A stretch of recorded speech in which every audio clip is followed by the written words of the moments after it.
మారేడు చెట్టు వంక ఒక్కసారి చూస్తే చాలు పుణ్యం. అంత తేలికగా పుణ్యాన్ని ఇచ్చేది ఇంకా లోకంలో ఏముంటుంది? దర్శనం, స్పర్శనం. మీకు అవకాశం ఉందా?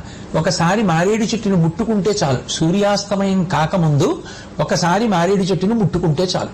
స్పర్శనం, దర్శనం పుణ్యం.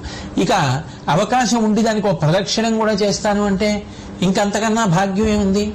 కంచి కామకోటి పీఠాధిపత్యం వహించిన మహాపురుషులు, నడిచే దేవుడిని పేర్గాంచినటువంటి మహాపురుషులు, అపర శంకరావతారమని కీర్తింపబడినటువంటి వారు భారతదేశం నలుచెరగుల సన్యాస ధర్మాన్ని కించితు తప్పకుండా పాదచారి అయి పర్యటించినటువంటి వారు నిరంతరము కామాక్షి పరదేవత యొక్క నామాన్ని ఉచ్చరిస్తూ ఉండడం అలవాటు పడినటువంటి వారు శాంతాకృతిం హితవచ పరిభాషమానం గంభీర భావముతులం విజిత